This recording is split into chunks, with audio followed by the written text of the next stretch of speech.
시간에 제34매기 전국장로회 연합회 여름수련회 둘째 날입니다. 이 시간 성경 말씀을 다 같이 합독하도록 하겠습니다. 두 곳을 보시겠습니다. 첫 번째 창세기 49장 22절 말씀입니다. 준비되셨으면 다 같이 합독하겠습니다. 요셉은 소성한 금지 곧 생겼대 소성한 금지라 그 금지가 밤을 넘어도다. 아브라함에게 이르시되 너는 너의 고향과 친척과 아버지의 집을 떠나 내가 네게 보여줄 땅으로 가라. 내가 너로 큰 민족을 이루고 네게 복을 주어 네 이름을 창대하게 하리니 너는 복이 될지라. 너를 축복하는 자에게는 내가 복을 내리고 너를 축복하는 자에게는 내가 저주하리니 땅의 모든 족속이 너로 말미암아 복을 얻을 것이라 하시니라. 아멘. 이 시간에 한 영혼을 위한 예수님의 마음이라는 주제로 강의해 주실 목사님을 잠시 소개하겠습니다. 영어 감독을 꿈꾸시고 프랑스로 가셨는데 공정길 목사님을 만나셔서 합신으로 돌아오셨습니다. 20년 동안에 프랑스에서 머무시면서 많은 사역을 감당하셨는데 우리 대한예수계장로회 합신 유럽 노회장을 역임하셨고 중계총선교에서 시작한 어머니회 기도회, 어머니 기도회가 유명한데요. 최초로 원조이십니다. 현재는 북서울로의 대동교회를 담임하고 계시는 정정용 목사님이십니다. 더 자세한 양력은 옆 페이지를 참조해 주시면 되겠습니다. 나오실 때 기대하는 마음으로 큰 박수로 환영해 주시면 감사를 드리겠습니다.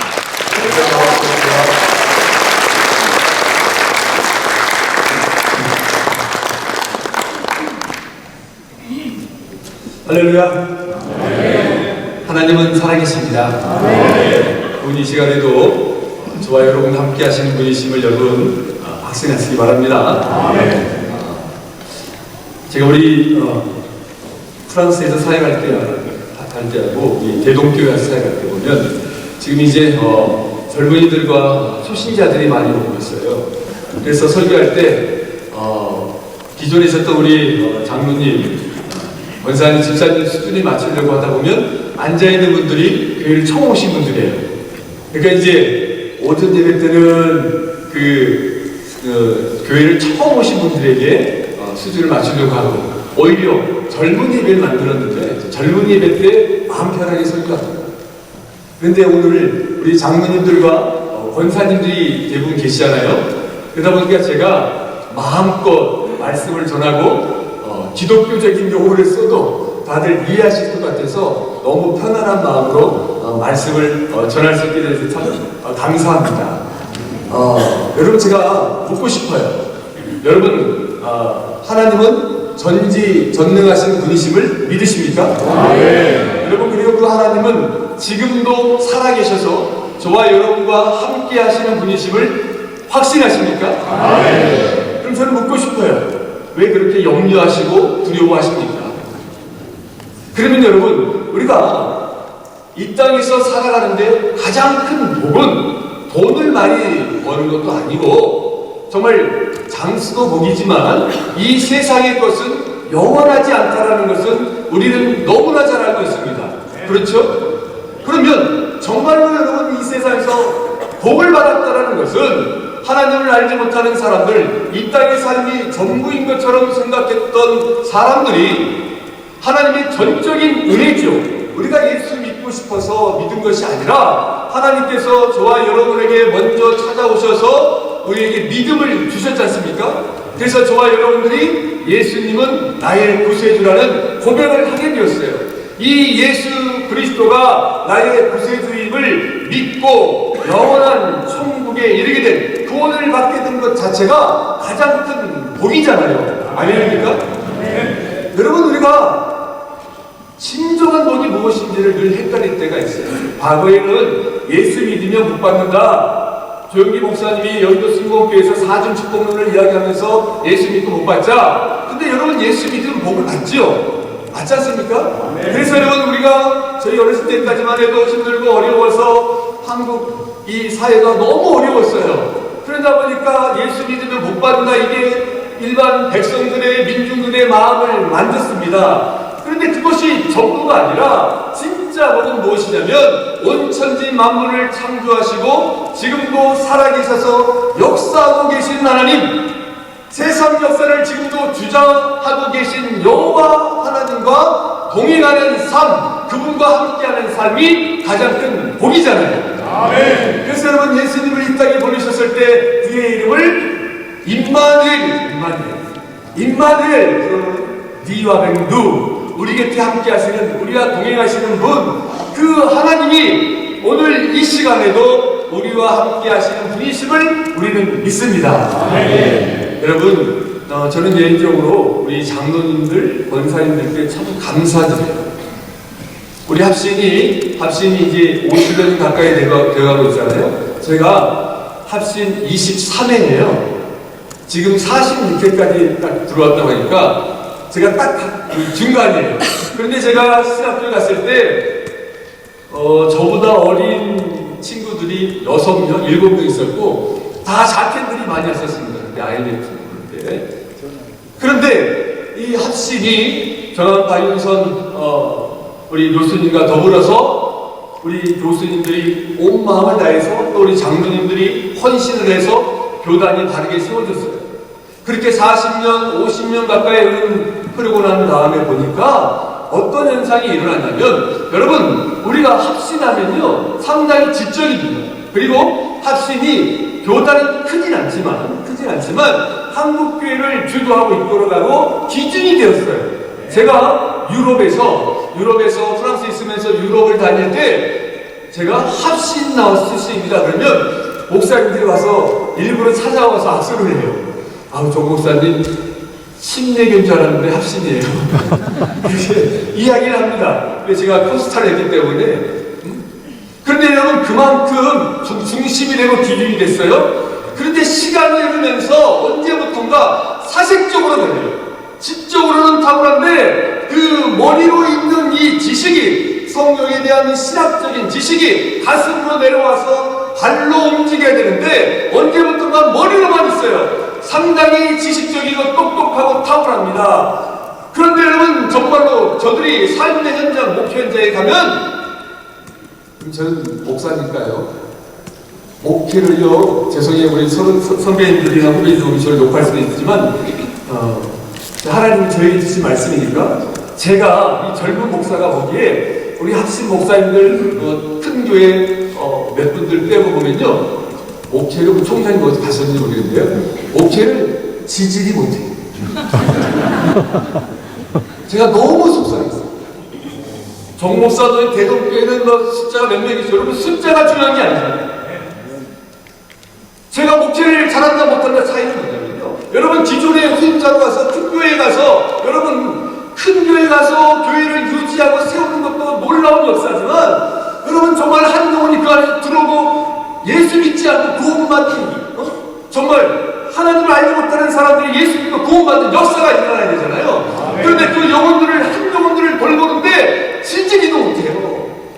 내 기준을 정해놔요. 우리는 개혁주의한다. 그래서 개혁주의하니까 내 기준에 따라오지 않으면 나가자, 그런 느낌이에요. 그 영혼을 위해서 함께 울고 웃고 웃으면서 한 영혼을 위해서 그 바닥으로 떨어져 내려가서 그 영혼을 위해 붙잡고 기도해줘야 되는데 이게 없는 것 같아요. 너무 똑똑해요. 이해를 못해요. 마치 신학교 갔더니, 저는 영화를 공부하다 갔잖아요. 저는 시를 쓰고, 우리 여성 지장님인데 시를 쓰고 그렇게 하다가 이제 영화 연출 종합예술을 해야겠다 해서 프랑스에 간 거예요. 그곳에서 이제 그때는 프랑스 포스타예요. 그 포스타에서 이제 홍종길 목사님이 강사로 오셔가지고 그때 어떤 말씀하셨냐면, 앞으로 단기 선교나 선교사나 목회자로 나아갈 사람 앞으로 나오시오. 제가 맨 앞에 있었거든요. 근데 제가 이제 청년부 청부였어요. 그래서 앞에 나아가서 그 시작이 이렇게 된 거예요.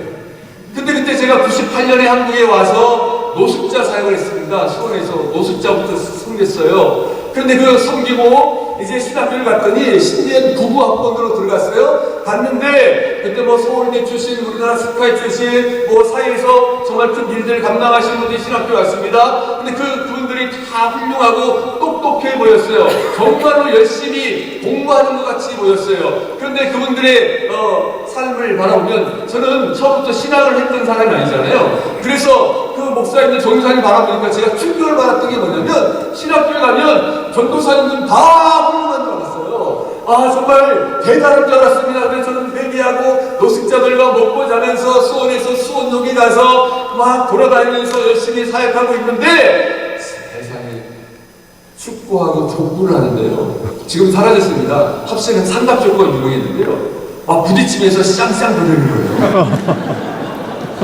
제가 상처를 받았어요.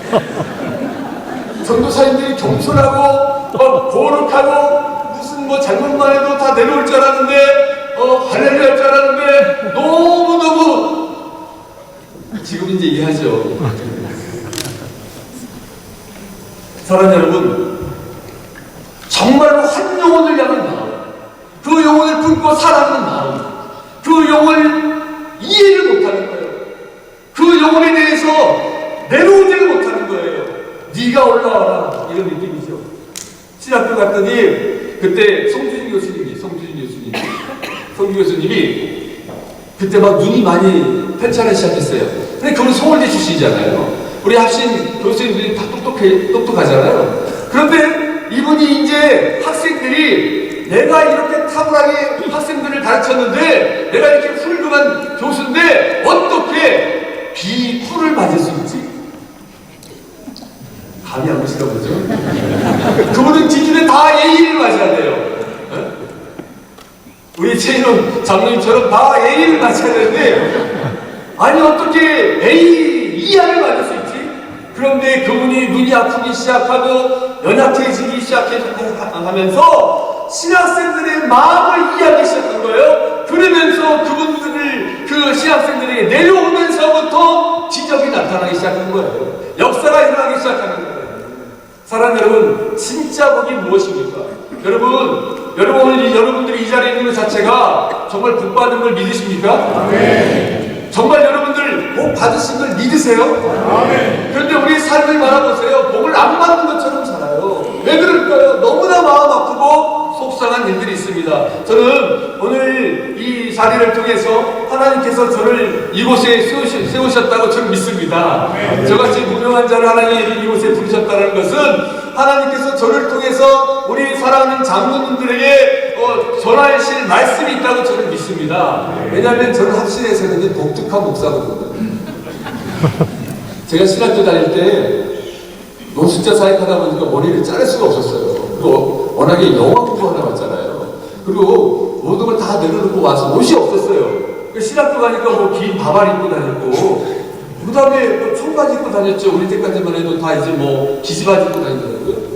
그리고 이제 뭐 신발을 살 돈이 없어서 노숙자들 가서 사역하다 보니까 그냥 있는 그 저기 뭐 워커 같은 게 있었어요. 그걸 신고 딱 학교를 갔어요. 그러니까 다니다 보니까 박형준 교수님이 딱 길을 가다가 멈춰서 저를 한번 싹 훑어본 거예요. 그 다음에 신봉윤 총장님 이제 천국 가셨는데 그 영국의 신사 신봉윤 총장님 저를 딱 보더니 갑자기 딱 멈춰. 왜 저를 보고 멈췄을까요? 멈추고 한번 싹 훑어보고 호호 하고 가세요. 뭐 성준인 교수님도 그랬고요. 그리고 신학교 수업하다 보니까 제가 노숙자들과 먹고 자고 있잖아요. 그러니까 우리 동기 형님들 누님들이 저를 조용히 불러요. 이렇게 이야기해. 정전도사 많이 덥지? 여기는 잘 씻고 다녀야 돼.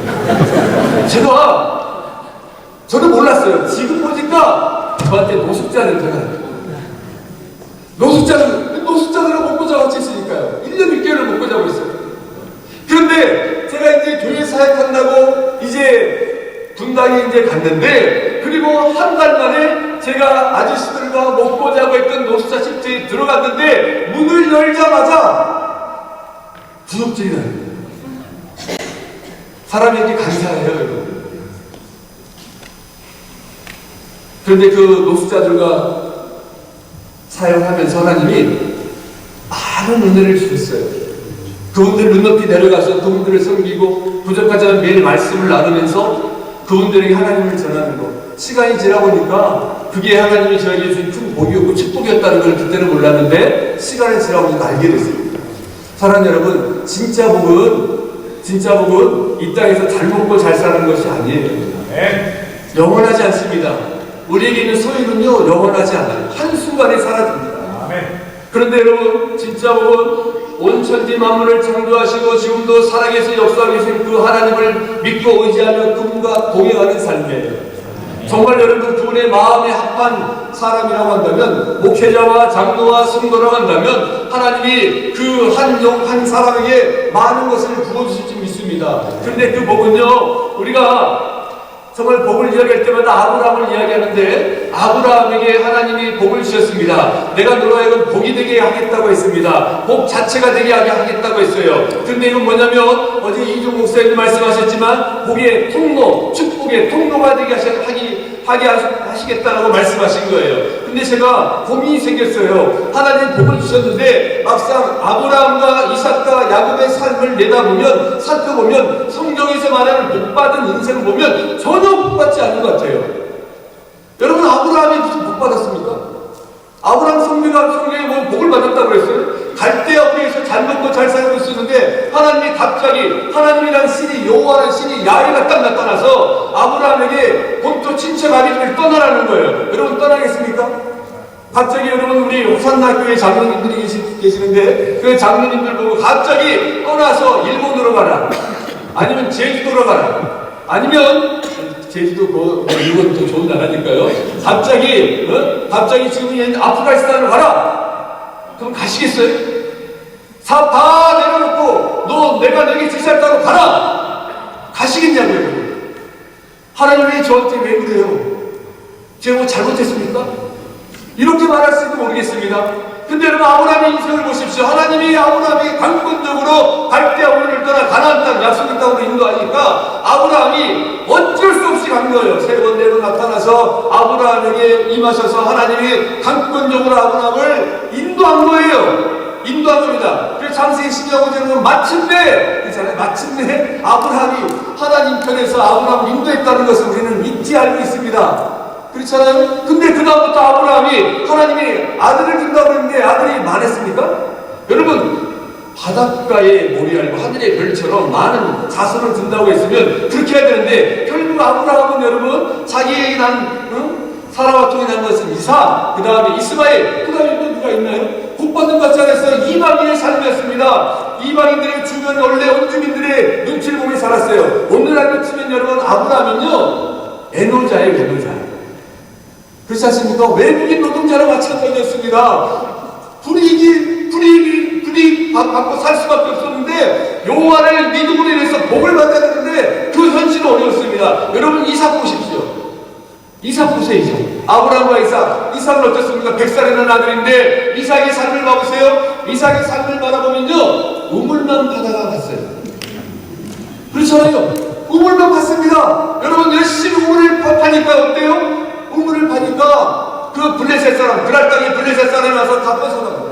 그러면 이제 싸움을 안 되니까 또 양보해. 여러분 말이 좋지. 이삭이 마음이 좋아서 양보했다고 그랬지만 여러분 누가 뺏기고 싶었겠습니까? 딱 상황을 보니까 게임이 안 되니까 도망간 거죠.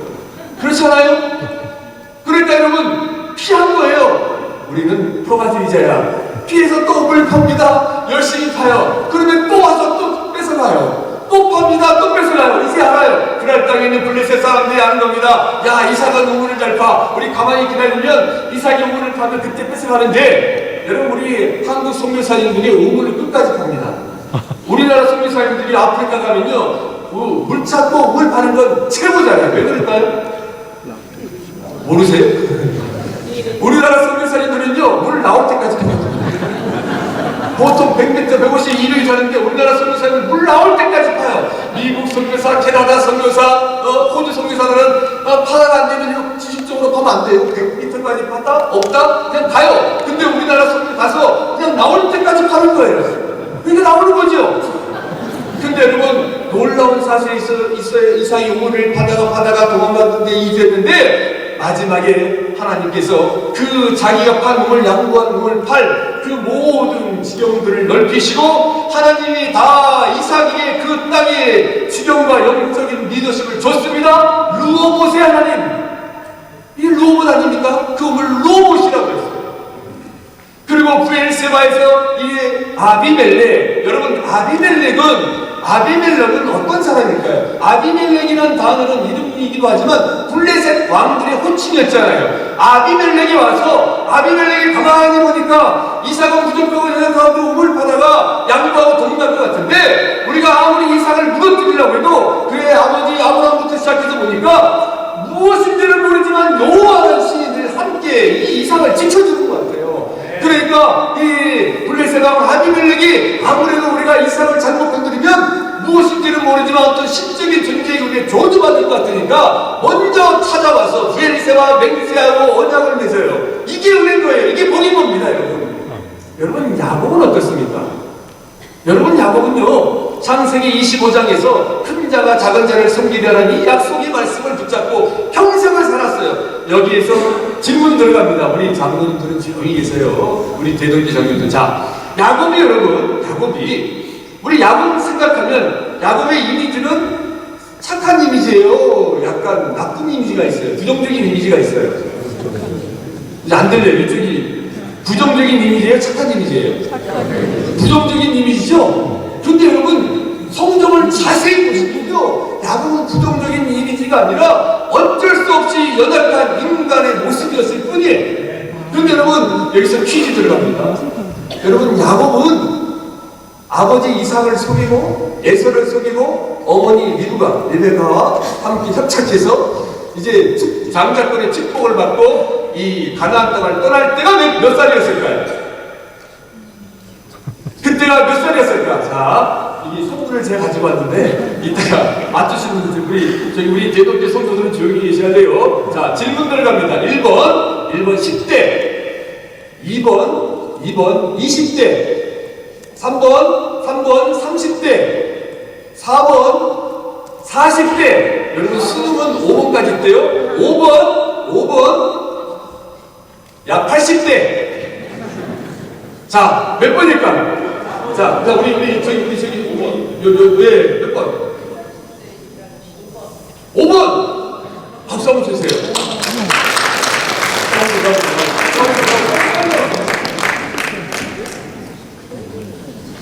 어떻게 알았지? 우리 대동교회 홍보하려고 왔어요. 대동교회에서요, 처음으로 50년 만에 처음으로 선물을 받는 겁니다. 여러분, 야곱의 나이를 봐보세요. 바울하고 있었을 때 130이었거든요. 근데 보면 약 77세. 약 77세. 그러니까 우리나라 뭐 횟수로 따지고 다 해보면 약 80세에 떠났어요. 자, 이 말은 무슨 말입니까? 여러분 한번 정 목사가 지금 거짓말하는 거 아니야? 성경을 다 찾아보십시오. 요셉의 나이를 통해서 살펴보면 야곱이 약 77세, 80세에 떠났다는 걸 산술적으로 나옵니다. 자, 그렇다고 한다면 야곱은 여러분 정말로 뭐 빼앗는 자, 이기심이 많고 시기심이 많고 다투는 자, 그런 이미지가 있었지만 여러분 예서와 야곱을 비교해보세요. 예서는요 정말 쌍둥이였지만 여러분 몸집도 크고 그 시대에 최적화된 사람이었습니다. 사냥도 잘해요. 여자들에게 인기도 많아요. 아버지 이삭이 흡족해하는 아들이었습니다. 그런데 여러분 웬걸요, 쌍둥이임에도 불구하고 야곱을 보면요 기실기실해요. 연약해요. 털도 없어요. 부족해 보여요. 그러니까 여러분 자녀들 중에 우리 권사님들, 여러분 자녀들 중에 건강한 자녀에게 마음이 가요? 부족하고 연약한 자녀에게 마음이 가요? 아빠는 모르겠는데요, 엄마 뒤로 가는 야곱에게 마음이 가는 거예요. 이 아들이 정말 무조 같은 인생이 되니까 안쓰러운 거예요. 그래서 야곱에게 늘 어떤 말을 해줬을까요? 엄마가 이야기했을 겁니다. 뭐라고 얘기했을까요? 야, 여호와 하나님이 네가 네 형 예서보다 큰 자가 될 거라고 이야기했어. 여러분 그 야곱이 힘들고 어렵고 길 가다가 넘어질 때마다 붙잡아주고 이야기하지 않았겠습니까? 예서는 무엇이나 큰 일을 하고 이미 결혼하고 일간에 들 때 야곱은 장가도 못 봐요. 몇 살까지? 거의 80까지. 여러분 이게 성경을 보십시오. 그러니까 야곱은 너무너무 인생이 루즈 같은 인생이었어요. 우울증이 그 자체가 우울해요.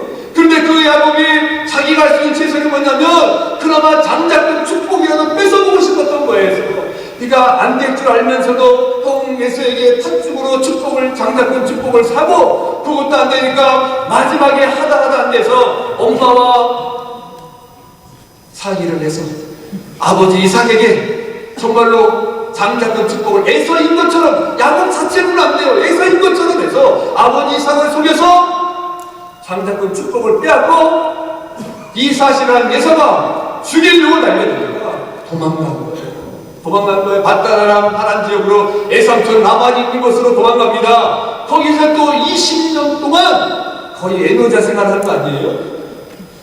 나는 놈이, 뛰는 놈이 나는 놈이 있다고. 야곱보다 더 독한 사람이 애삼촌 라반이 있어요. 여러분, 자, 아브라함과 이삭과 야곱이 복받은 사람처럼 보이십니까? 여러분 어떻게 생각하세요? 아브라함과 이삭과 야곱이 복받은 사람처럼 보여요? 현실적인 상황을 보면 그 아브라함과 이삭과 야곱은 복받은 사람이 아닌 것처럼 보여요. 오히려 여러분 예수가 더 복받은 것 같고요. 정말로 여러분 하나님을 알지 못하는 주변 민족들이 복받은 것 같아요. 그런데 하나님은 그 아브라함과 이삭을 통해 축복의 통로로 세우셔서 그들로 하여금 하나님의 놀라운 역사를 허락하신다고 하셨는데, 아브라함에게는 창세기 22장에 가진 드디 하나님이 설명합니다. 내 씨로 말미암아, 그렇죠? 내 씨로 말미암아 네 자체가 복이 되게 하겠지만 너로 끝나는 것이 아니라 내 씨로 말미암아 복이 되게 할 것이고, 그러니까 아브라함과 이삭과 야곱까지 넘어가면서 아브라함이 처음에는 하나님을 알지 못했을 때 엄마하고 불평하고 어떻게 했을지 모르지만 아브라함은 하나님과 되었을 때 하나님의 놀라운 역사를 경험했을 때 아브라함은요, 예수님이 이렇게 고백해요. 요한복음 1장 너희 조상 아브라함은 나 볼 때를 보고 즐거워하다가 죽었다. 이 말이 무슨 말이에요? 영적인 시선이 열려버린 거예요. 하나님의 말씀으로 세상을 바라보기 시작하니까 지금 현실의 문제가 아니라 영혼을 내다보는 사람이 돼요. 누구의 시선으로? 하나님의 시선으로 바라봅니다. 하나님과 동행하니까 아브라함은 자기뿐만 아니라 예수 그리스도가 이 땅에 오셔서 정말 온 민족을 구원하실, 그리하여 또 예수 그리스도를 주제로 믿는 모든 민족이 내 자손이 되어서 바닷가의 모래알처럼 하늘의 별과 같은 역사를 아브라함이 바라본 것입니다. 사랑하는 여러분이 장로님들이 이런 아브라함처럼 영적인 눈이 열리기 바랍니다. 인간의 시선이 아니라 하나님의 시선으로 바라보기를 원합니다. 그렇다고 한다면요, 이 영안이 열리고 진짜 복의 의미를 알기 시작하면 지금부터 여러분의 인생은 달라질 수밖에 없는 거예요. 이 땅에서 아둥바둥 사는 것이 아니라 주어진 삶의 현장에서 최선을 다하지만 오늘 우리에게 주어진 삶을 정직하고 성실하게 살아갑니다. 저희 아버지가 22년생이거든요. 돌아가셨죠. 제가 늦둥이 아들이에요. 6.25 참전하셨고 일제시협도 계셨다가, 그래서 아버님 딱 돌아가시니까 군인이셨는데 뭐 큰 훈장은 아니었지만 하남 무고훈장을 받으셨어요. 그래서 제가 국가일공자입니다. 그런데 저희 아버지께서 돌아가시기 전에 저한테 했던 말이 있어요. 생전에서, 야, 내가 살아보니까 정직하고 성실하면 먹고는 살더라. 정직하고 성실한 겁니다. 정직하고 성실하다. 그런데 우리 아버지가 늘 사람을 사기도 당하고 오해도 받고 그러다가 다시 일어나고 마지막에 예수 믿고 천국 가셨는데, 사랑하는 여러분, 정직하고 성실하게 살아요. 그런데 우리가 위락천금을 보려고 하다 보니까 무너지는 거지요. 우리 그리스도인들은 하나님의 말씀을 따라 진짜 복이 되는 축복을 받았는데, 우리가 하나님의 살아계심을 경험하고 위대한 역사를, 기적을 경험하기 원한다면 우리 삶의 현장에서 주어진 자리에서 하나님을 바라보고 의지하며 그저 주어진 자리에서 정직하고 성실하게 살아가는 거예요. 정직하고 성실하게 살아간다는 말은 뭘까요? 하나님 말씀을 붙잡고 살아가 보는 거예요. 하나님의 살아계신지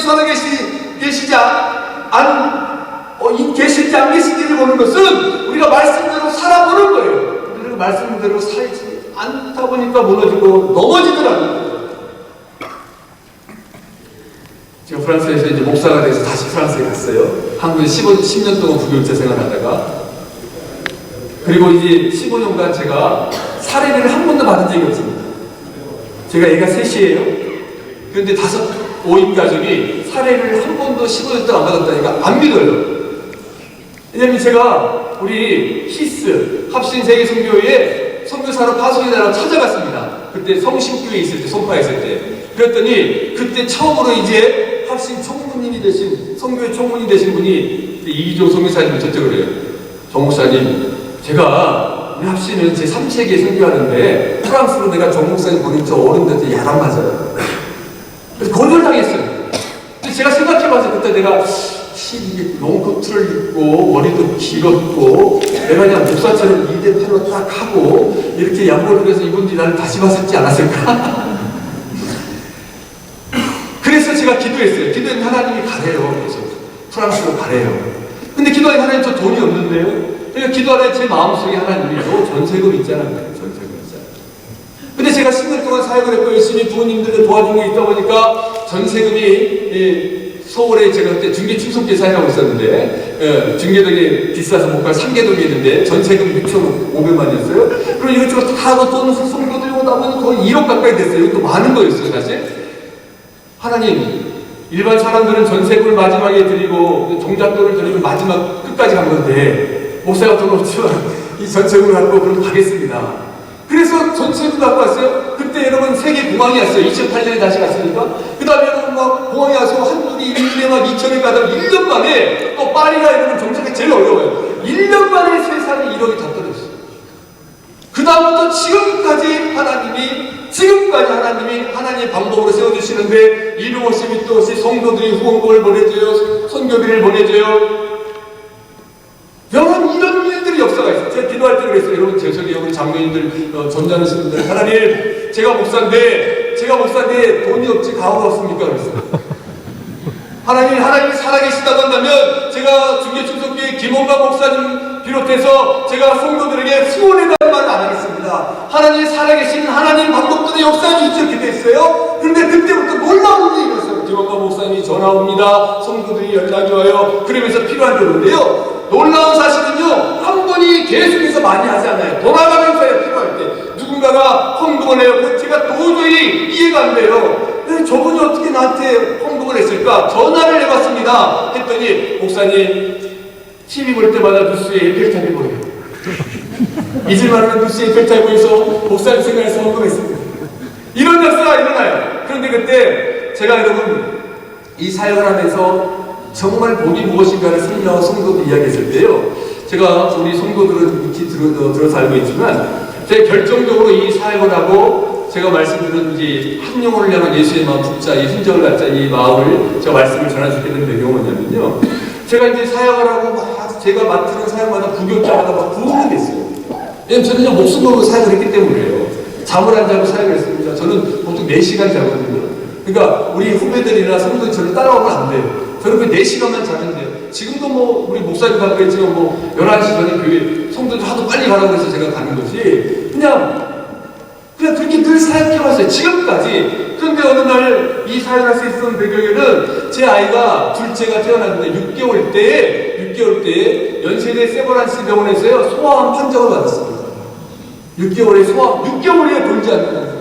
근데 제가 너무 억울한 말은 제가 영화감독 포기하고 모든 걸 포기하고 한국에 와서 노숙자 사역부터 시작해서 맡겨진 사역을 열심히 했는데 하나님 어떻게 나에게 이룰 수 있습니까? 왜 이렇게 힘들게 합니까? 근데 보니까 제가 교만했던 것 같아요. 제가 보니까 뭐 담임 목사님이나 우리 선배 목사님 목회자들이 사역하 보면 왜 목사답지 않고 전도사답지 않게 사역을 합니까? 왜 성도들과 싸웁니까? 그러면서 좀 목사가 죽어야지 전도사가 죽어야지 왜 목사들이 거짓말합니까? 그랬어요.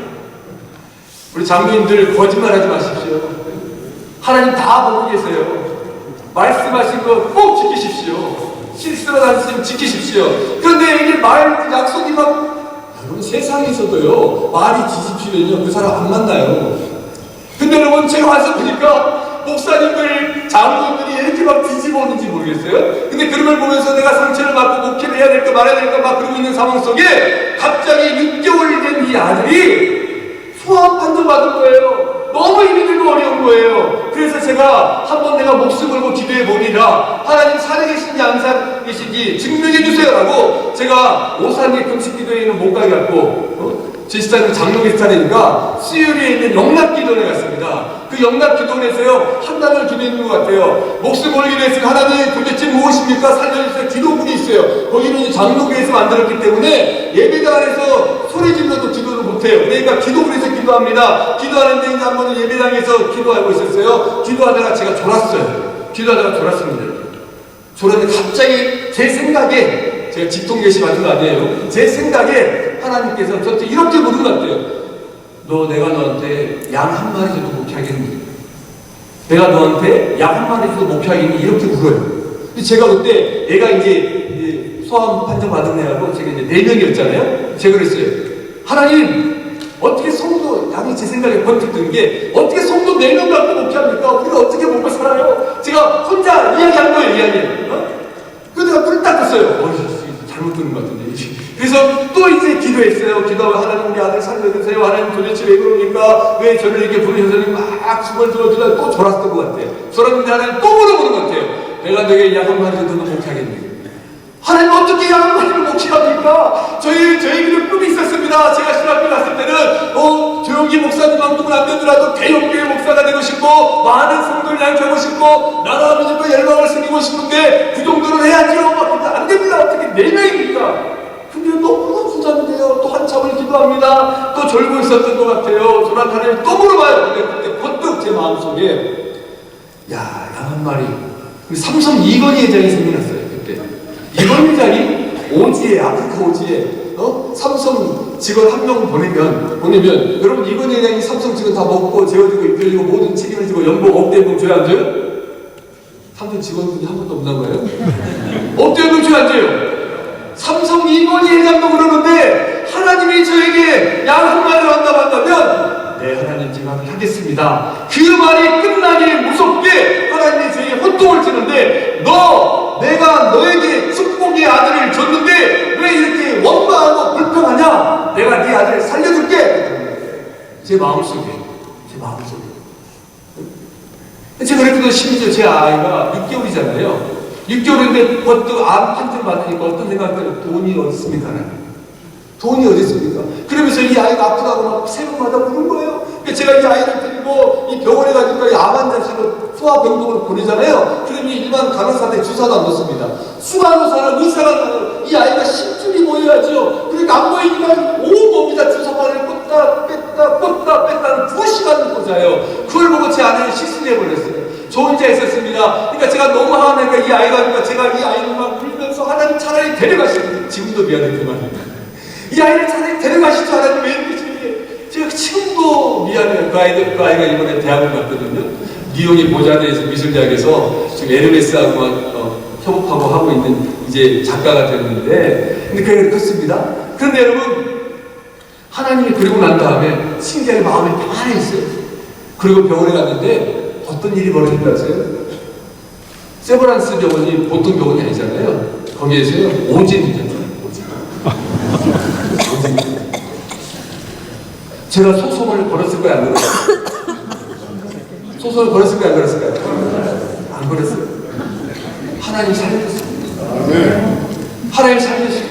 그때부터 제 마음에 이 한 조각 그리고 난 다음에 제가 중계 신성교회를 제가 강남하고 분당에서 사역하다가 그리고 중계 신성교회 갔는데 우리 그 후배 목사님이 저보다 후배 많은 목사님 나이는 많지 후배 목사님이 정 목사님 그러니까 시골인데 강북인데 약간 전통적인 교회 이름이에요. 목사님한테 전주 프랑스 할 거니까 나중에 시골 와서 사역하시라고. 그때 이제 강도사였는데 제가 목사를 강도사끼라고 사역 또 안 받았어요. 목회를 할까 말까 고민하고.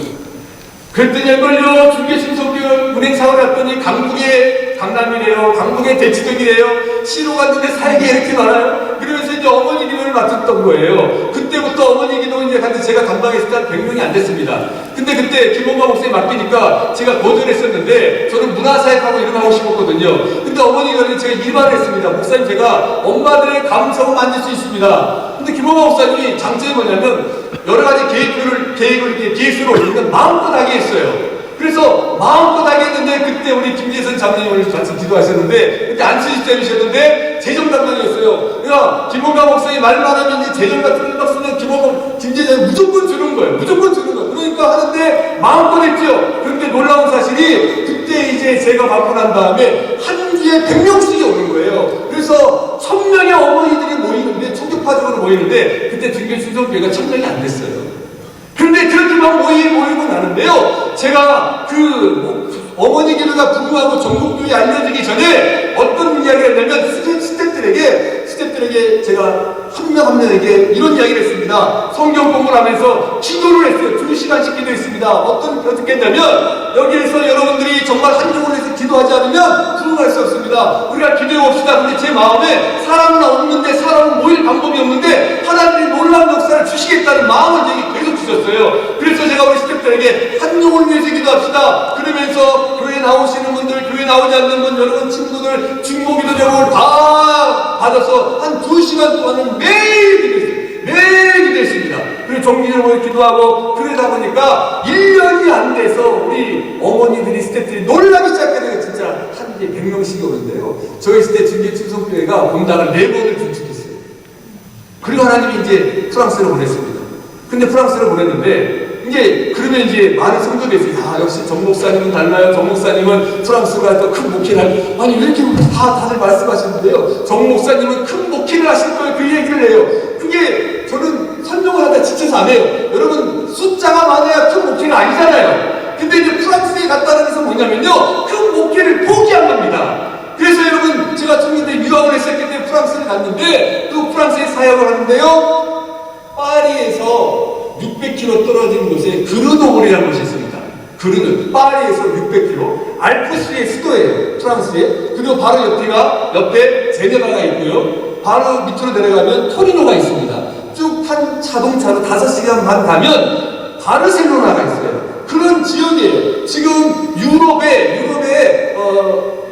실리콘밸리 같은 곳이에요. 그곳이. 근데 그곳에 하나님 보냈는데 사람이 없어요. 한국 아이들은 우리 아이들 3밖에 없는 거예요.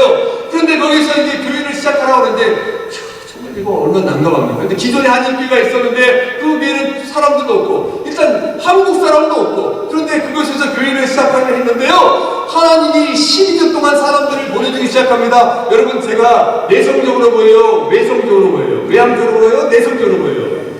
네? 저는 상당히 아입니다. 저는 T가 아니라 아예요. 이렇게 외치지만 혼자 있어야 되고 사람들 앞에서 말을 잘 못하는 사람이고 예술가 있기 때문에 그런데 이제 전도를 하러 가야 되잖아요. 하나님 보내셨으니까 사람이 없으니까 일단은 먹고 살아야 되니까 그런데 전도할 때마다 사람을 만나서 말을 못하겠는 거예요. 그래서 기도합니다. 하나님 오늘 전도를 할 때 한 명도 안 만나게 해주세요.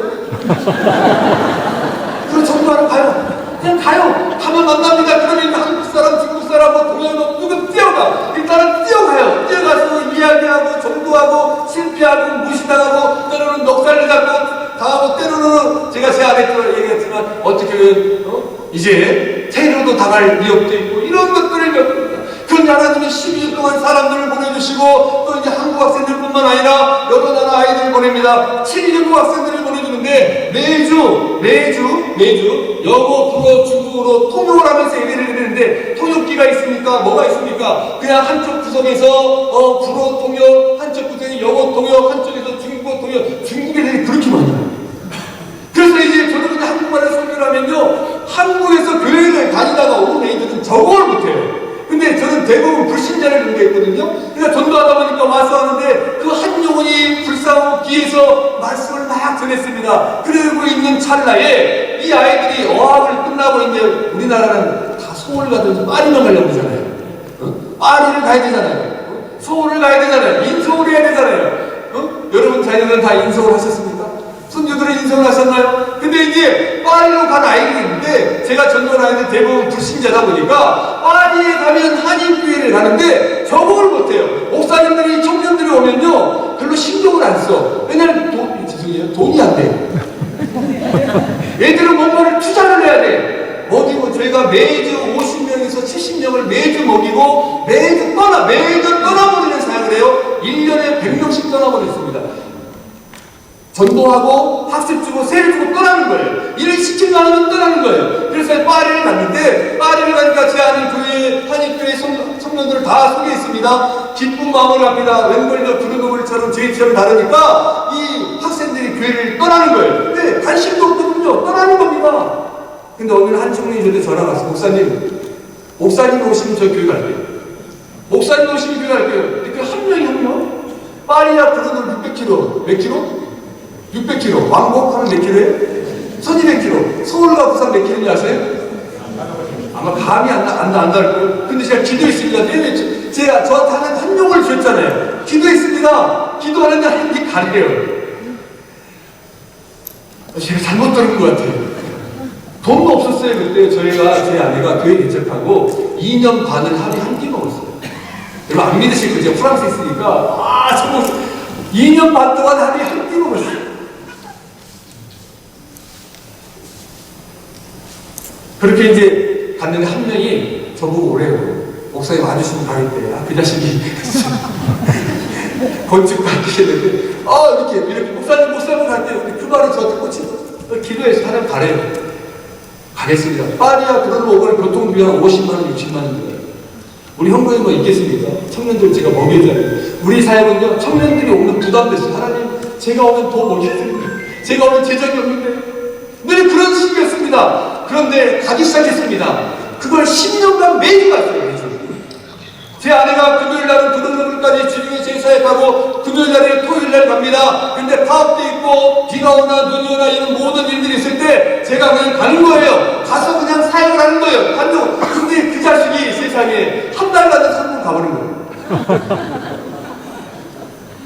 얼마나 서운하겠습니까? 근데 갔는데 놀라운 사실이에요. 그때 숨어있는 애들이 오기 시작한 거예요. 한 명이, 세 명이 되고 40명, 50명이 되는 거예요. 또 떠나버리는 거예요. 이렇게 가정들이 생겼던 거였어요. 그래서 프랑스 최초로 합시에 파리로 선한 열매가 두 교회가 생긴 것이었습니다.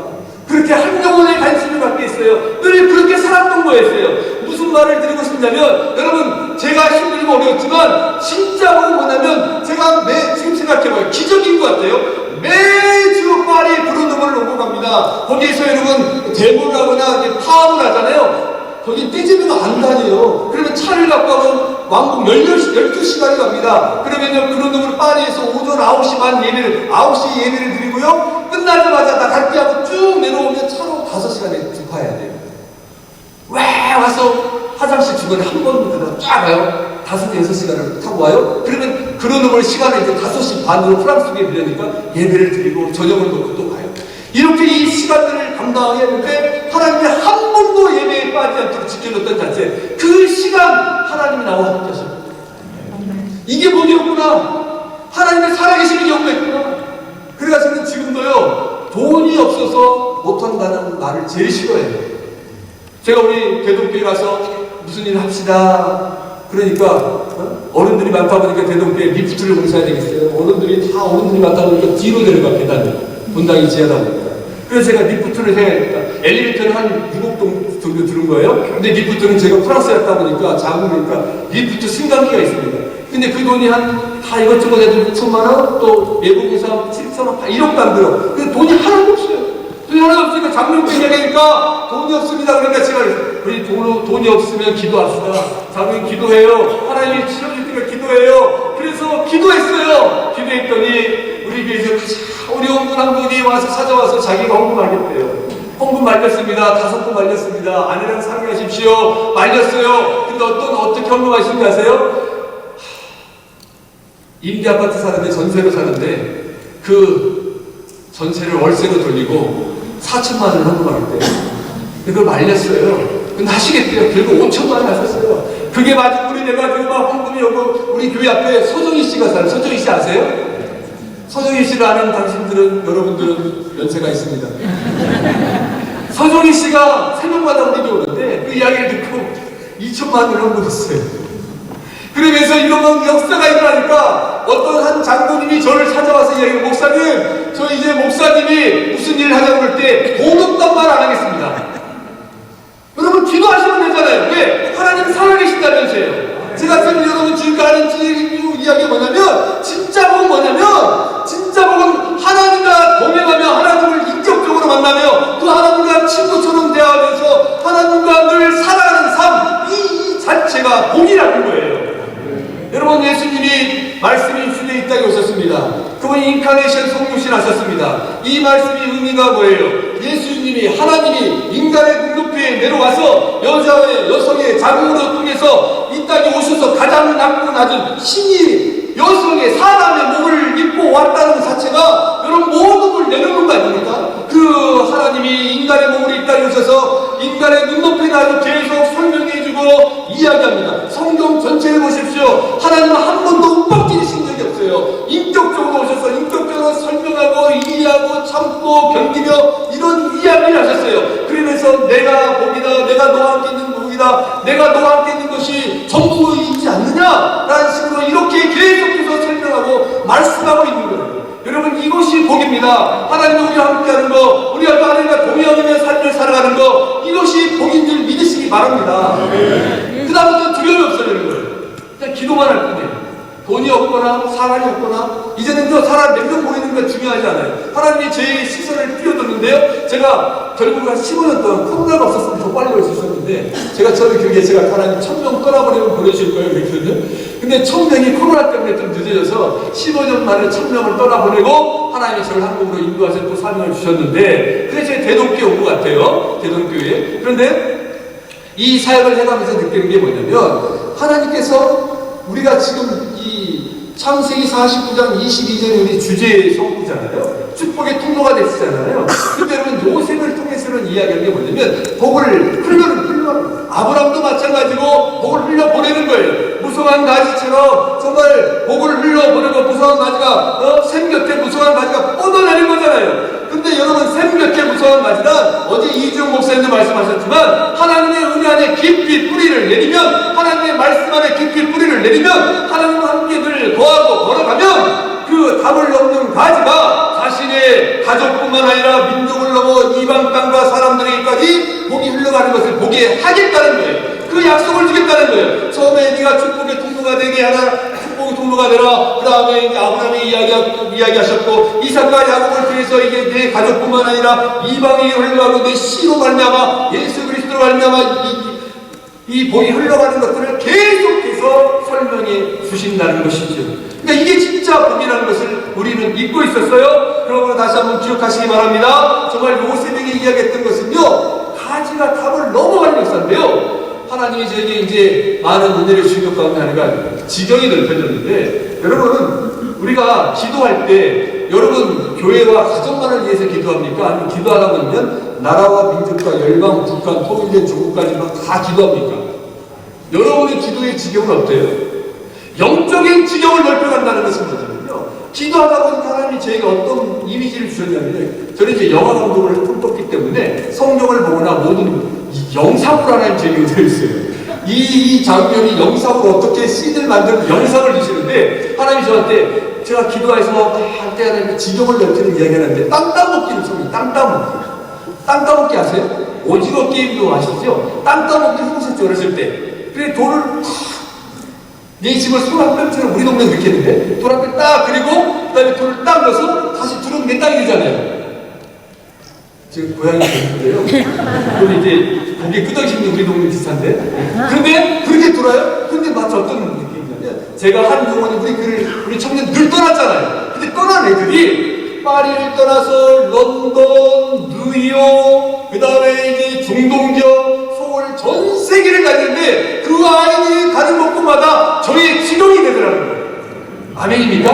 네. 질투하지 마시는데 아멘 하시죠. 여러분, 그러므로 여러분 우리가 선교사님들 위해서 기도하고 내가 아는 지인들 놓고 기도하고 영적인 기도의 지경을 넓히다 보면 그 땅이 바로 우리 땅이 되는 줄 믿으시기 바랍니다. 네. 여기까지 설명해 주셨는데 제가 말씀을 보다가 의아한 점이 있었어요. 이해가 안 되는 점이 있었어요. 왜 하나님은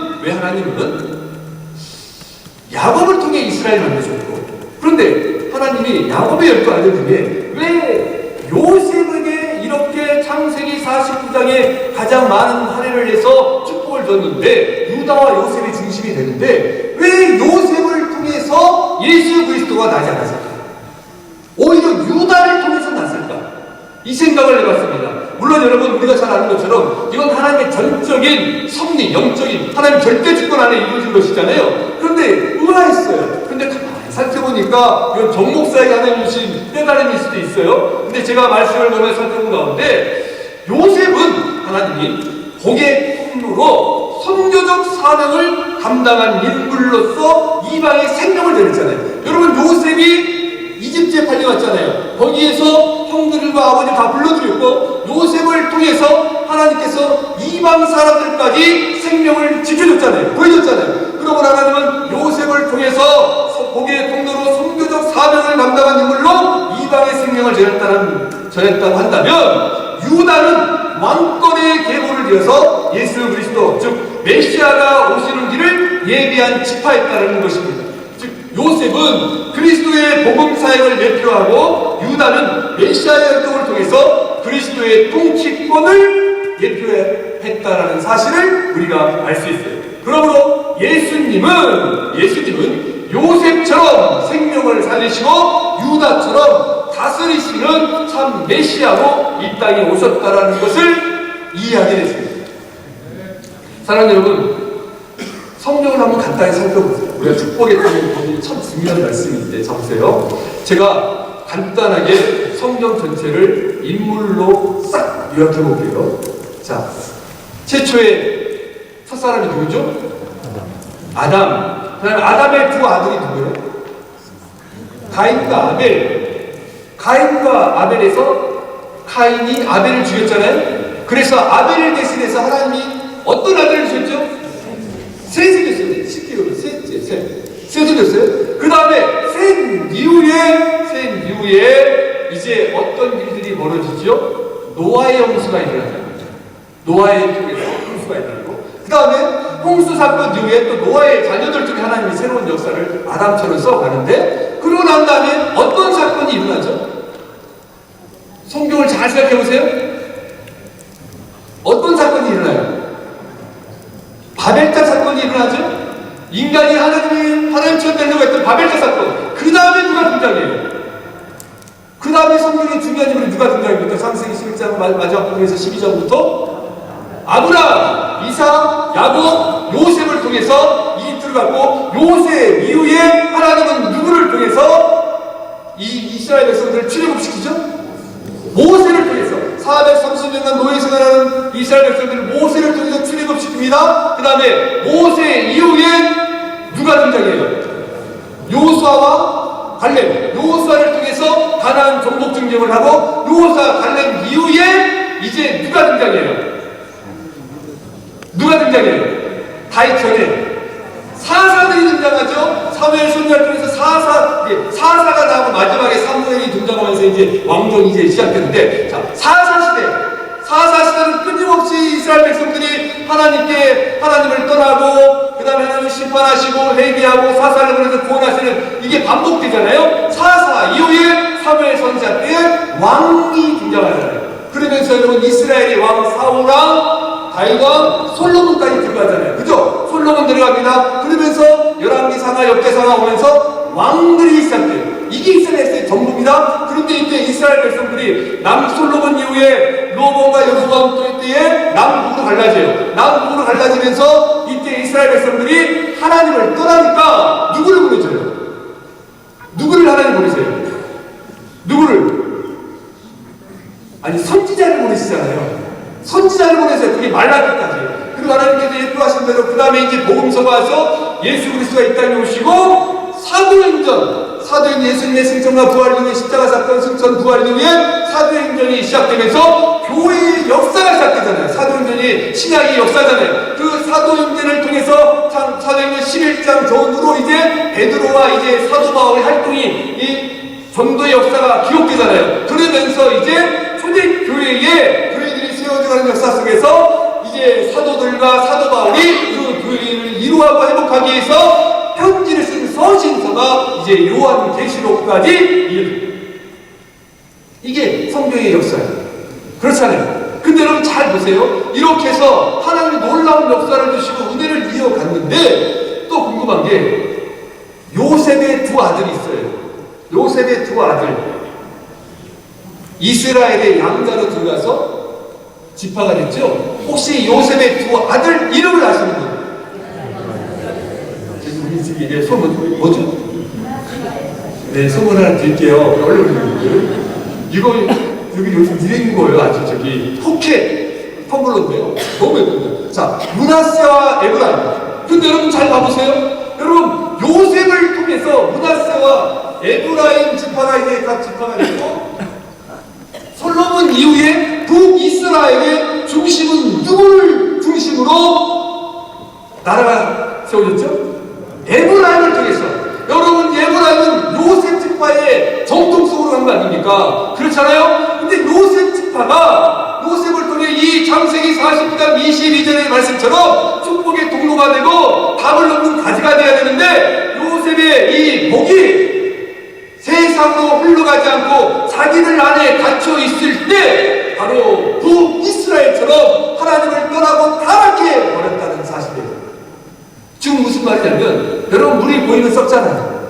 복이 우리 안에서 흘러가야 되는데 흘러가지 않고 고여 있으면 반드시 썩게 된다는 것을 요셉 지파를 통해서 보여주는 거예요. 그 에브라임이 북이스라엘의 대표가 됐고, 여러분 생각해 보십시오. 에브라임이 왕이 되어서 예루살렘으로 내려가지 못하게 막아버렸어요. 그래서 거기에서 이런 금송아지를 세우고, 그게 베델에서 금송아지를 세워서 거기에 하나님처럼 우상을 섬기게 해서 북이스라엘은 단 한 명의 선한 사람도 없었어요. 예후가 있긴 했어요. 그 예후는 금송아지를 없애지, 산당을 없애지 않았어요. 여러분, 이게 무엇을 말합니까? 하나님의 축복의 통로로 부름받고 쓰임받고 약속을 받았던 하나님의 자녀들이 그 복을 흘려보내지 않고 하나님을 드러내지 않고 자기 의를 드러내고 자기 생각과 주장을 드러내기 시작할 때, 그때부터 무너지기 시작하고 복은 복이 아니라 세상을 힘들고 어렵게 하는 분쟁의 장이 되게 만들어버립니다.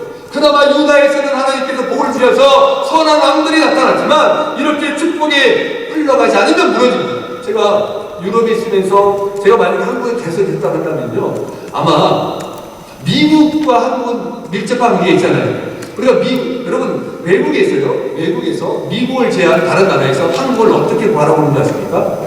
우리나라는요, 그냥 미국이라고 해요. 거의 미국과 비슷한 나라, 일본과. 근데 제가 불어권에 가서, 한국이 잘 다르잖아요. 불어권에 가서 거기에서 사역을 하고 생활을 해보니까, 여러분, 우리 장로교회의 정통은 어디로 이어져요? 우리 장로교 하는 신학자 제일 많이 듣는 신학자가 있죠. 칼빈, 짱칼빈. 우리 칼빈으로 영어로 했죠. 짱칼빈이 이렇게 짱칼빈인데, 이 짱칼빈이 그 깔뱅의 신앙의 유산을 이어받는 이 단체가, 신앙을 이어받는 사람들 뭐라고 하죠? 프랑스에? 위그노가 여러분, 즉 장로교의 뿌리입니다. 그렇잖아요. 근데 우리는 위그노보다 청교도를 잡아요. 청교도는 장로교가 아니에요. 청교도는 강민으로 다 섞여 있죠. 그렇죠. 근데 우리는 정말 위그노인데, 이 프랑스에 제가 가지 않았다면, 유럽의 교회를 만나지 않았다고 한다면, 저는 아마 한국 교회의 목회 방식에 전혀 있을지도 몰라요. 근데 눈이 열렸습니다. 거기에서 바라보면서 뭐냐면요, 유럽 교회가 다 무너졌어요. 여러분, 요즘 유럽은 순교될까요, 아닐까요? 여러분은 미 전도 종교 기준이요, 예수님 믿는다 복음률이 한 5%, 3%에서 5% 미만 보는데, 프랑스는요, 여러분, 기독교, 개신교, 프로테스탄트 개신교가 1% 미만이고, 카톨릭까지 다 하면 막시멈 4%까지 가요. 여러분, 유럽 전역이, 독일은 여러분, 루터의 종교기라는 종교는 여러분, 이제 터키, 튀르키예와 그 사람들 다 물들어 버렸고, 런던은 여러분, 인도, 파키스탄, 힌두와 이슬람이 들어갔죠? 여러분, 프랑스는요, 모로코, 알제리, 튀니지, 말리, 차드, 대부분 아프리카가 다 브로커를 쓰는데, 이 프랑스의 식민지 사람들을 받아들여서, 프랑스는 대부분이 모슬림입니다. 프랑스는 여러분, 지금 비공식적으로 25%가 모슬림인데, 불법 체류자들이 많아요. 50%, 60%까지 모슬림이 있어요. 이제 프랑스도 머지않았습니다. 대통령이 모슬림이 나올 겁니다. 우리나라는 어떻습니까? 유럽이 여러분 다 무너져버린 이유가 뭘까요? 그들이 축복의 통로가 되지 않고 그 복을 자기 안에 가지고 성전 있는데, 성당 있는데, 그 다음에 이 종교 지도자들의 배를 불리는 데만 삶을 살았을 때 그들이 무너지고 말았다는 거예요. 우리 한국교회는 어떻습니까? 여러분, 저는 거의 대부분 젊은이 사역했어요. 코스타도 그랬고요. 저는 우리 잘 알려지지 않았지만 합신에서도 제가 거의 젊은이 전문가예요. 잘 아는 분. 근데 여러분, 제가 보면요, 지금 오늘 이 자리에 앉아있는 장로님, 권사님이 돌아가신 이후에 한국교회가 어떻게 될지 저는 너무나 걱정이 돼요. 많이 외치고 부르짖습니다. 여러분, 우리가 포스타라든지 여러분 성교안공단의 성교대 이번에 CCC 여러분 CCC 수련했는데요. 이영호 목사님 유도수목교 와서 보니까 청년들이 한 10,000명 모였다고 해요. 근데 여러분 그렇게 대중 집회를 해서요. 찬양하고 예배드리면 손 들고 주여 주여 부르짖습니다. 그런데 여러분 그때뿐이더라고요. 포스타에 여러분 유럽 포스타 전 세계 포스타가 있는데 유럽 포스타는 보통 1,000명이 모입니다. 유럽에 있는 애들이 다 모인다고 봐요. 그리스도인들이 다 모인다고 봐요. 독일에서 모여요. 장소가 독일에서 그나마 큰 장소가 있으니까. 그리고 포스타에 찬양팀원들이 다 왔습니다. 청년들이 얼마나 거룩하고 홀리하고 찬양하는지 모릅니다. 찬양을 하면서 오는데 이 강사들과 상담을 할 때 청년들이 여러분 그 아이들 한 바닥씩 하는 사람 다 하는 아이들 아닙니까? 다 똑똑한 아이들 아닙니까? 근데 그 아이들이 고민하는 상담이 뭔지 아세요? 목사님, 한 자매의 고백이에요. 전 남자가 없으면 못 살아요. 너무 힘들어서 밤거리에 서 있다는 거예요. 여러분 유럽에서요 밤에 버스 정류장이나 길에 서 있잖아요. 그러면 몸 파는 자매인 줄 알고 접근합니다. 그 자매가 뜨겁게 찬양하고 교회 안에서는요 정말 열심히 헌신했던 자매로 보여요. 그런데 그 고백을 하는 거예요. 여러분 수많은 유학생, 수많은 젊은이들이 우리 교회 안에서도 우리가 정말 하나님 앞에 부르짖고 주여 주여 외치고 말씀대로 삶을 살아가고 지식적으로는 줄줄줄 나올지 모르지만 삶의 현장에 저들이 바뀌잖아요. 인생이 바뀌잖아. 왜 그랬을까? 저는 먼저는 목사인 제 자신이 잘못했다고. 먼저 우리 목사님들이 정말로 목사님들이 거짓말하지 않고 정직하게 목표를 했어야 되는데 목사님들이 한동훈을 바라보고 기여하게 되는데 여러분 한동훈은 우리가 저도 완벽하게 못하지만 그 한동훈들을 돌보기 위해서 기도하고 눈물로 생각하고 그럴 때 그 영혼들이 바뀌고 그 한 명이 바뀔 때 놀라운 일들이 일어나잖아요. 제가 어머니 기도가 막 부르고 제가 맡은 사역마다 성장이 일어났을 때 하나님 곁에 이런 깨달음을 줬었어요. 그래 정도가 천하는 한 명으로 시작되는 거다. 그 한 명을 외면해서 어떻게 천하를 경험하게 됩니까? 제가 그때부터 더 무릎 꿇기 시작했어요. 늘 하더라고요. 그 한 명을 위해서 내가 살고 있다. 내가 그 한 명을 위해서 살고 있다. 그런데도 제가 열심히 사역하고 있는데도요, 때로는 우리 청년들이 목사님, 사모님은 일중심인 것 같아요. 우리는 워낙에 너무 사람이 없어서 사람이 세워져야 되잖아요. 사랑 여러분 기억하시기 바랍니다. 우리 장로님들이 먼저 여러분이 섬기고 있는 구역이라든지 여러분 목장이라든지 수론이라든지 여러분 교회의 그 소외된 한 영혼들을 찾아가시기 바랍니다. 돌보시기 바랍니다. 그 한 영혼을 잘 섬겨보세요. 그 한 영혼이 바뀌면요 그때부터 숫자는 하나님이 자연적으로 보내줘요. 오지 마라고 해도 사람들이 몰렸는데 하나님이 찾고 있다고 생각해요. 하나님이 전 세계 교회를 찾고 있습니다. 누가 내 마음대로 내 마음을 위로하고 한동을 돌볼 수 있을까? 전 세계 교회를 살필 거예요. 한국 교회를 하나님이 지금까지 희망이 살필 겁니다. 그러면 이제 앞으로 교회는 어떤 교회가 부가 성장하는 줄 아십니까? 이제 대화가 아니더라도 한 영혼을 제대로 섬기고 살피면 그 한 영혼들이 세상에 한 명이 바뀌면 나라가 바뀌잖아요.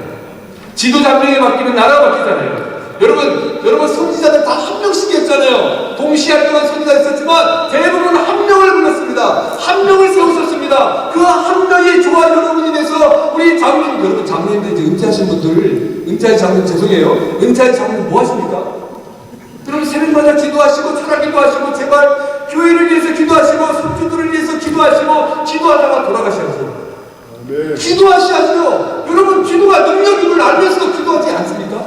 여러분 기도하시고 우리 목사님 사역 잘하라고 목사님한테 대변 하시고 목사님을 위해서 기도하시는 거예요. 우리 사모님을 기도하는 거예요. 사역자들 위해서 기도하는 거예요. 제가 그나마 목사로서 쓸 수 있었던 것은요, 제가 처음에 전도사 때 제가 설교했던 교회 노숙자살 끝나고 갔던 교회는요 이 권사님들이 우리나라 최초의 미국 유학파 출신들이에요.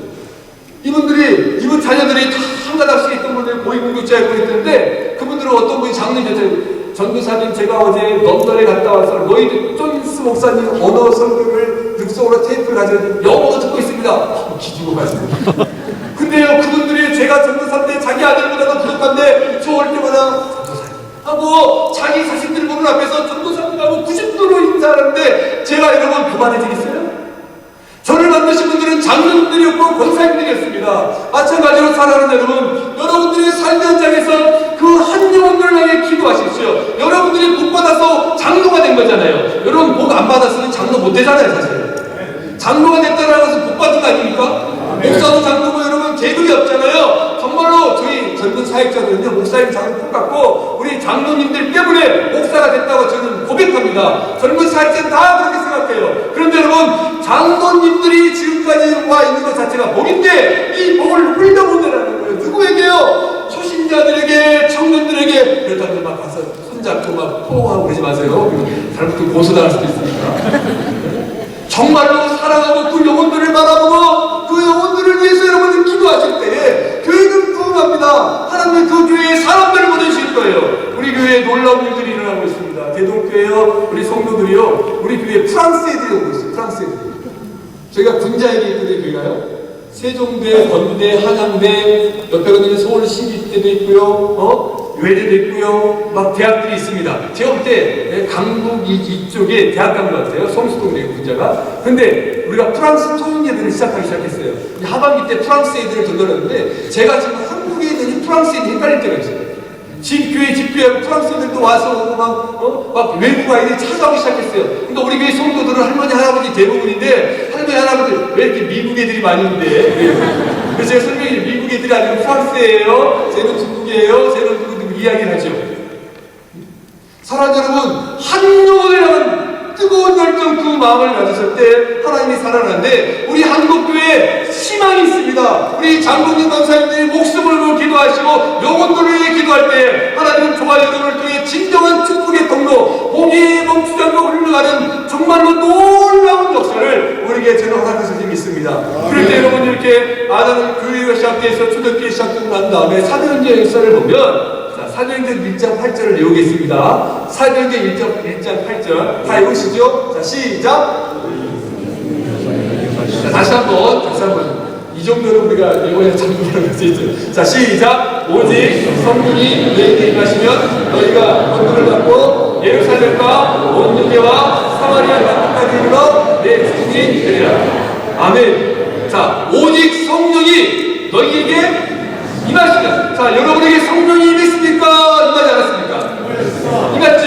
그러면 너희가 무엇을 받고? 권능을 받고. 그럼 여러분에게 권능이 있습니까? 없습니까? 있죠. 그러면 우리가 어디로 가요? 예루살렘과 온 유대와 사마리아와 땅끝까지 이르러 내 증인이 되리라고 했잖아요. 근데 우리가 이 복을 누리잖아요. 여러분, 예루살렘 이야기했잖아요. 여러분, 이재철 목사님도 얘기했고 신학사 많은 목사님 얘기했어요. 예루살렘은요, 제자들 입장에서는 자기가 수준이 높은 곳이었어요. 온 유대는 자기 수준이 비슷해요. 사마리아는 여러분 자기들 무시했던 곳이잖아요. 그리고 여러분, 땅끝까지 가잖아요. 여러분, 나보다 수준이 높구나, 나 수준이 비슷하구나, 나보다 수준이 낮은 모든 곳에 가서 땅끝까지 이르러 내 증인이 되더라. 그럼 땅끝은 어디예요? 여러분, 이때 지구가 둥글다는 걸 알았을까요? 몰랐을까요? 이때 지구가 둥글다는 걸 알았을까요? 몰랐을까요? 몰랐죠? 하나님은 알았을까요? 몰랐을까요? 알았죠? 이때도 지구가 둥글었을까요? 네모였을까요? 동그랗죠? 땅끝은 어디예요? 자, 돌려보세요. 저 찍고 돌려보세요. 바로 내 옆사람. 지금 여러분이 있는 곳이에요. 다시 한번 이야기합니다. 오직 성령이 너희에게 임하시면 너희가 권능을 받고 예루살렘과 온 유대와 사마리아와 땅끝까지 이르러 내 증인이 되리라. 그리고 뭐라고요? 오직 성령이 우리에게 임했고 우리에게 권능이 있으니 우리는 한 영혼, 바로 내 옆사람, 내 아내, 내 남편, 내 자녀, 내 교회 성도, 내 이웃들에게 복음을 전하는 거예요. 제가 답답한 게 뭐냐면요, 유럽교회에서 우리 목사님들이 있잖아요. 참 공부를 열심히 해요. 다 박사들이에요, 박사들. 말로만 박사들. 아는 거예요. 자, 제가 질문해봤어요. 많은 목사님, 여러분, 교회에서 가장 전도를 안 하는 부류가 어떤 사람인지 아세요? 네? 아니, 솔직하게 얘기해보세요. 전도를 가장 안 하는 부류. 목사, 장로, 권사, 안수집사, 집사, 평신도. 누가 교회에서 전도를 가장 안 할까요? 목사님.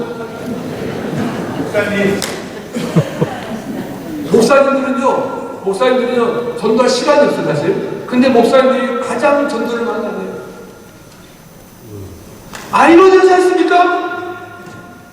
복음을 많은 목자들이, 특히 우리 안산 교수님 계시고 그랬는데, 그걸 알리자 그러는데, 많은 교회의 목자들이 불신자에게 다른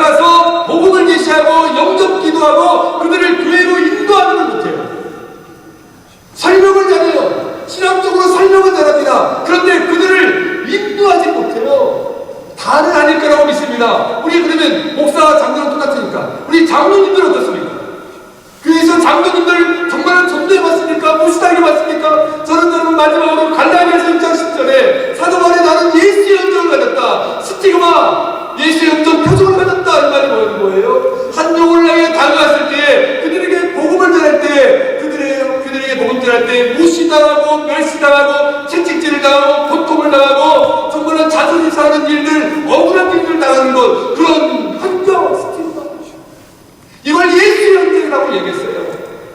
갈라디아 교회 성도들과 초대교회 성도들이 예수 사도 바울의 사도성을 부인하니까 이제 나에게 그런 걸 그만둬라. 나의 예수의 스티그마 흔적이 있다. 예수의 흔적을 지켜라. 여러분에게 예수의 흔적이 있습니까? 이게 바로 예수의 마음이에요. 한 영혼을 향한 예수의 마음이에요. 우리 학생은요 큰 교단은 아니에요.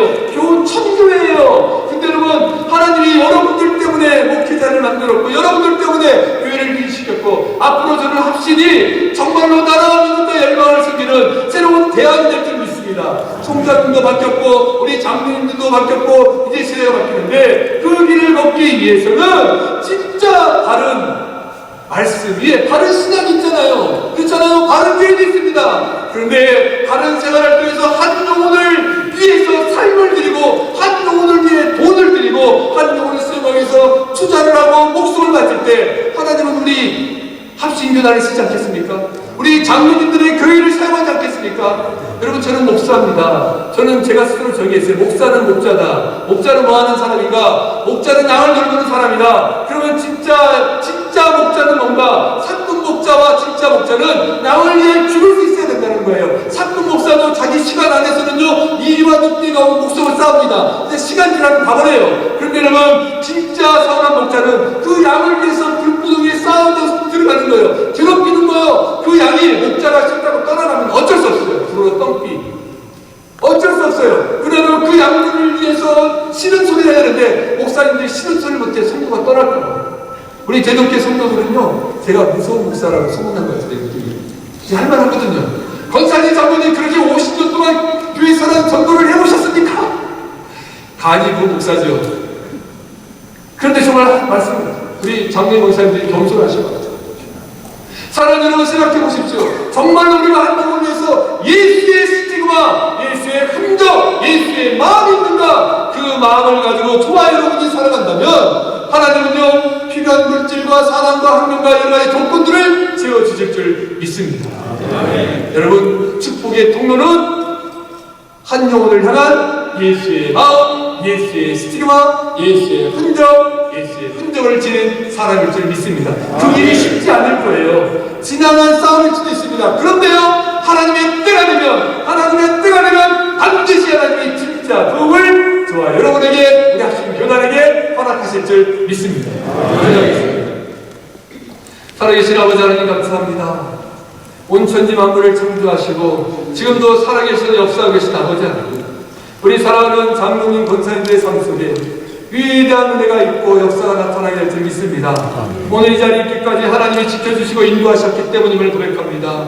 우리 섬기는 교회와 목회자와 우리 사역자들을 하나님이 장로님을 통해 돌보셨고 우리 장로님들의 눈물과 헌신과 누구보다 많은 아버지 하나님의 수고가 있었기 때문에 우리 합심 교단이 이렇게 있는 줄 믿습니다. 하나님의 장로님들에게 복의 복을 더하여 주시옵소서. 권사님들에게 은혜를 더하여 주시옵시고 우리 사랑하는 실사님들과 가정들의 삶의 현장에 놀라운 부흥의 역사를 허락하여 주시옵소서. 하나님의 사랑하는 장로님 권사님들이 한 영혼을 바라보기 원합니다. 한 영혼을 위해 삶을 드리기 원합니다. 선한 목자 되게 하여 주시고 사꾼이 되지 않게 하여 주시고 하나님만을 바라보고 자명을 할 수 있는 우리 사랑하는 장로님들 다 될 수 있도록 은혜 내려 주시옵소서. 하나님 남은 모든 일정 가운데도 아버지 하나님 진짜 살아있는 축복의 통로로서의 삶의 자세를 다시 한번 마음의 세계에 움직일 수 있도록 은혜의 은혜를 더하여 주시옵소서. 예수님의 이름으로 간절히 기도합니다. 아멘.